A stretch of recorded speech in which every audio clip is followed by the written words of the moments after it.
Islam sects originated over disputes over political succession and over points of law, and doctrinal differences only crept in much later.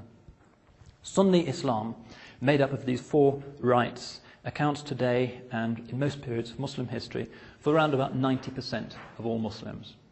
So Islam has been comparatively lucky in not being too divided by schism. 90% of Muslims are Sunnis. There is a small sect which originated right at the beginning of Islam called the Kharijites, to whom you will occasionally see allusions. Nowadays, there's only perhaps 500,000 of them left. Kharijites. A few villages in Algeria, and Oman is officially a Kharijite country. These are rigorists who originated for political reasons because they refused to accept the authority of the fourth caliph, Ali. They thought he wasn't pious enough, so they withdrew from him. In practice, you're very unlikely ever to meet any.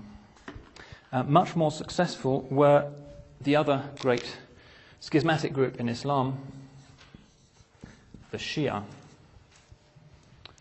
That's the plural, the name of the denomination, a singular, one individual person from the Shia is called a Shi'i with an I at the end, sometimes partially anglicised to Shiites. Famous because the Shia are the prevailing denomination in Iran.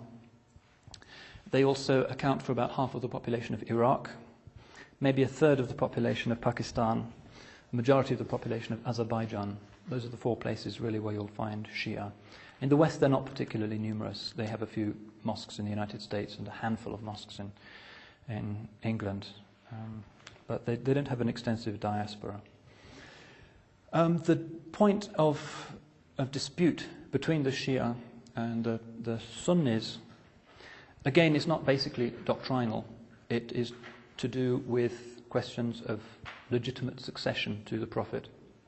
The Shia believe that Ali, the Prophet's son-in-law, should have succeeded him as temporal ruler of the Muslims following the Prophet's death. So we get this name Shia, which means the faction. The Shi'at Ali are the faction of Ali, the upholders of Ali's legitimate caliphate, i.e. succession to the Prophet. The Sunnis say, no, we believe that Abu Bakr, the Prophet's close friend and companion, was the legitimate first ruler, and he indeed became the first ruler. So, as you can see, it's not primarily a denominational split, it's to do with early politics.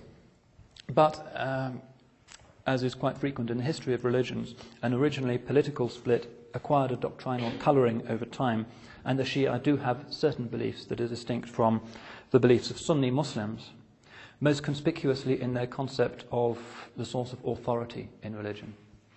As I mentioned, Sunni Muslims accept the Quran, the Hadith, and a few other things like this ijma' and qiyas as the sources of religious authority.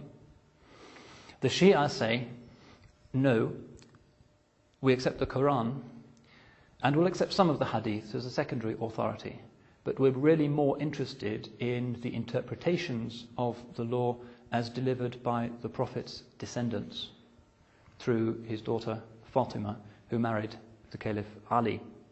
And so sometime in the 2nd or 3rd century of Islam, we find appearing a theory of infallibility. 12 imams, descendants of the Prophet, who were regarded as infallible, rather in the sense of contemporary papal infallibility, if you like, that their every utterance and form of behaviour was guided by God and hence formed part of the Sunnah, was an authoritative source of law and doctrine. And this is the point at which the Shia depart doctrinally from Sunni Muslims. Sunni Muslims accept the Quran, the Hadith, and these lesser sources. The Shia accept the Quran and the utterances of the 12 Imams.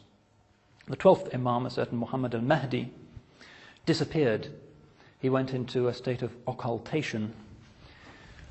Again, one of these slightly uncomfortable Orientalist translations of the Arabic word ghaiba, which means disappearance. He just vanished. And according to mainstream Shia belief, he didn't die. He merely was occulted, entered the hidden realm, and he will appear as the eschatological saviour of the Shia and of the Muslim world at the end of time. He will be the Mahdi, the divinely guided saviour. And the mainstream Shia belief is that the hidden Imam, who is in the state of occultation, is in mystic communication with the appointed hierarchical leadership of the Shia Muslims. I mentioned that Sunni Islam doesn't have a hierarchy, doesn't like hierarchies, it's against the mentality.